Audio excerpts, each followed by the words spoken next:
Listen to me carefully. There is a moment in destiny when heaven becomes quiet about everyone else and intentional about you. A moment when God is not shouting your name in public, but he's whispering it in the secret place, and you think you are forgotten, yet heaven is calling you God's favorite girl. There are seasons when being chosen does not look like being celebrated. There are times when divine favor does not come with applause, it comes with isolation. You look around and wonder why others are moving faster, why doors are opening for people who pray less, cry less, seek less, and you ask God silently, what about me?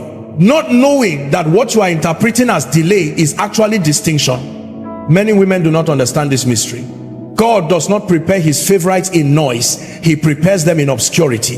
When heaven calls you God's favorite girl, it does not mean life becomes softer.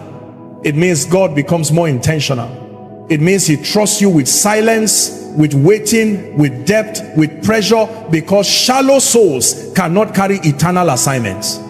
You see, favor is not first seen in what you receive.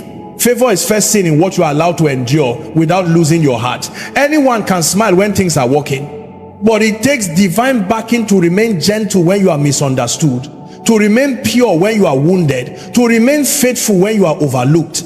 There are tears you cried that nobody validated. There were prayers you prayed that did not receive immediate answers. There were nights you fell asleep asking God if you were doing something wrong. Heaven saw those moments. Angels recorded those tears. God does not waste pain, he refines with it.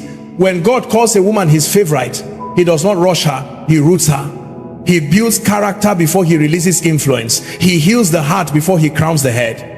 Because what is the use of being admired publicly when you are broken privately? Some of you were removed from relationships not because you were unworthy of love, but because love was about to distract you from alignment. Some doors closed not because you lack value, but because your value was too expensive for cheap access. God did not reject you, he protected you. Listen, heaven does not invest carelessly. If God is taking time with you, it is because what he plans to place upon your life must last. Speed produces excitement, process produces stability, and God is more interested in your becoming than your appearing. There is a strength God is building in you that people will one day lean on. There is wisdom forming in your silence that will answer questions others cannot explain. The loneliness you felt was not abandonment, it was separation. God was pulling you away so he could speak without interruption. You are not behind, you are being preserved, you are not ignored, you are being hidden. There is a kind of favor that announces itself loudly, and there is a kind that speaks later through results. The second one is heavier. One day, without warning, the same God who kept you waiting will suddenly accelerate your steps, and people will ask how it happened so quickly, not knowing how long it was prepared quietly. They will call it luck, you will call it mercy, heaven will call it timing. Do not envy women who are celebrated before they are ready. Pray for women who are processed before they are revealed. Because when God finally unveils his favorite girl, it is not just beauty that appears, it is authority, clarity, peace, and depth. Remain yielded, remain humble, remain faithful. Heaven is watching how you carry this season. And when the call comes, because it will come, you will realize that everything you endured was shaping you into someone who could carry God's trust without losing herself. You are not forgotten, you are being formed. Heaven knows your name, and God is not finished with you. Listen carefully. Divine favor is rarely loud at the beginning. God does not introduce his chosen ones with noise, he introduces them with silence. Many people misunderstand favor because they think it announces itself with applause, with visibility, with quick results. But when God places his favor upon a life, the first evidence is not elevation, it is concealment. He hides what he values until it is ready to survive exposure. There is a reason your journey does not look like others. There is a reason your progress feels slower, quieter, less celebrated. Favor does not compete. Favor is not in a hurry. Favor is intentional. When God favors a woman, he begins by separating her internally before he distinguishes her externally. He works on the heart before he works on the platform. He touches motives before he touches opportunities. You see, visibility without capacity destroys people. God has watched many lives collapse under applause because the soul was not strong enough to carry what the hands received. So when he favors you, he allows you to walk paths that feel unnoticed. He permits seasons where you are faithful but unseen, gifted but unrecognized, consistent but unrewarded, because he is building something deeper than popularity. He is building weight. Hidden favor looks like being misunderstood while remaining gentle. It looks like obedience without encouragement. It looks like praying when nobody claps, serving when nobody remembers, believing when evidence is absent. And in those moments, your heart is being trained, your spirit is being strengthened, your discernment is being sharpened. Many women think favor means exemption from pain. No, favor means permission to be processed. Gold is not proven by appearance, it is proven by fire. If God allows pressure around you, it is because he has placed something precious within you. Cheap things are displayed openly, valuable things are secured carefully. Sometimes divine favor will remove you from environments you wanted to stay in, not because you were rejected, but because what God is doing in you cannot survive familiarity. There are places where people love you, but they do not honor what is growing in you, and God in his mercy pulls you away before they reduce you to what they are comfortable with. Hidden favor often feels like delay. You watch others move forward while you remain stationary. You see doors opening for people who seem less prepared, and the temptation is to question God's fairness. But heaven does not measure favor by speed. Heaven measures favor by sustainability. God is more concerned with how long you will last than how fast you will rise. There is a discipline God teaches his favored daughters, the discipline of silence, learning to trust without explanation, learning to obey without validation, learning to wait without bitterness. Because when favor is finally revealed, opposition will also be revealed. And if your identity is tied to applause, criticism will destroy you. Hidden favor also protects you from premature battles. There are fights you are spared simply because you are not visible yet. There are attacks that have not come because the enemy cannot see clearly what God is forming. And so God covers you, not to limit you, but to shield you. In the secret place, heaven studies how you respond to delay. Do you remain pure when nobody is watching? Do you remain faithful when the reward is not immediate? Do you remain kind when life is unfair? These are the examinations of favor, not gifts, not talents, not beauty, character. One day favor will speak, but when it does, it will not ask for permission. It will not beg for attention.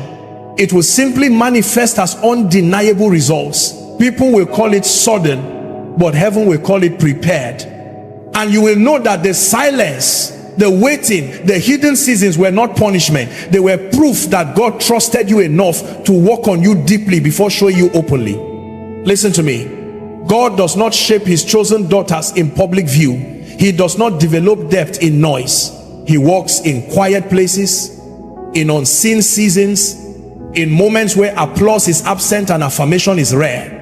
When God sets his hand upon a woman, he often withdraws her from constant attention so he can speak without competition. Silence is not emptiness. Silence is where divine instruction becomes clear. Many women assume that if God is with them, life should feel busy, loud, and visibly progressive. But the kingdom does not function on human patterns. God values formation over information. He would rather build a strong inner life than a fast outer life. That is why he allows seasons where everything slows down and distractions fall away. He is not delaying you, he is defining you. In quiet seasons, God exposes motives. He reveals why you want what you want. He checks whether your hunger is for him or for validation, because anything pursued for applause will collapse under pressure. God strips away external noise so he can deal with internal alignment. He teaches you to hear him clearly without confusion. Silence also confronts identity. When achievements are removed and recognition disappears, you are left with one question: who are you without being seen? This is where many people panic. But this is where God builds unshakable identity. A woman who knows who she is in secret cannot be shaken by public opinions. God processes his daughters in silence, because calling attracts warfare. Before he announces you, he fortifies you. Before he releases you, he strengthens you. Before he lifts you, he roots you. Roots grow underground. Nobody applauds roots, yet everything depends on them. What is not rooted will not survive storms. There are habits God breaks in silent seasons: dependence on people, emotional attachment to outcomes, the need to be understood, God teaches you to find security in him alone. When you learn to stand without leaning on applause, you become stable enough to lead without craving approval. Silence is also where healing happens. God cannot heal a distracted heart. When noise reduces, pain surfaces, memories you avoided, wounds you buried, disappointments you never processed, God allows the quiet so he can touch areas you kept hidden. Healing requires honesty, and honesty requires stillness. Some of you were separated from social circles, conversations, and even relationships. It felt unfair, but God knew that voices around you were too loud for the direction ahead. He removed you not to punish you, but to tune your hearing. When too many opinions speak, destiny becomes blurred. In silent seasons, obedience becomes personal. You obey God without witnesses, you forgive without applause, you remain faithful without reward, and heaven watches these moments carefully, because public power is sustained by private obedience. What you practice in silence will manifest in strength. God also trains discernment in quietness. When life slows down, you begin to notice patterns, motives, and spiritual signals you once ignored. You learn when to speak and when to remain silent. You learn when to move and when to wait. Discernment is born in reflection, not in rush. When the season of silence ends, it does not end gradually. God transitions suddenly. One instruction, one connection, one opportunity, and it looks like overnight success, but it is actually the harvest of unseen years. The woman who was trained in silence does not panic in visibility. She does not lose herself in applause. She carries calm, clarity, and authority because she met God deeply when nobody was watching. Listen carefully.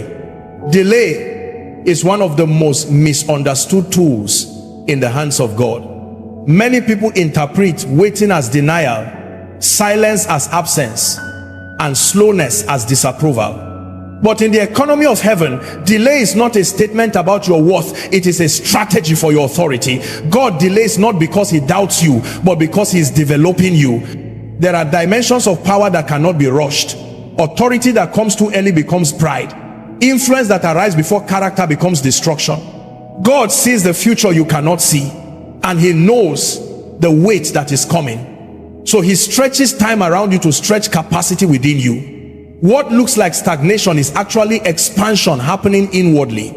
When God delays you, he is teaching you mastery over impatience. He is breaking the spirit that wants quick results without deep roots. Waiting exposes what controls you. It reveals whether your confidence is in God or in outcomes, because anything that replaces God as your source will eventually fail you. Delay also purifies motives.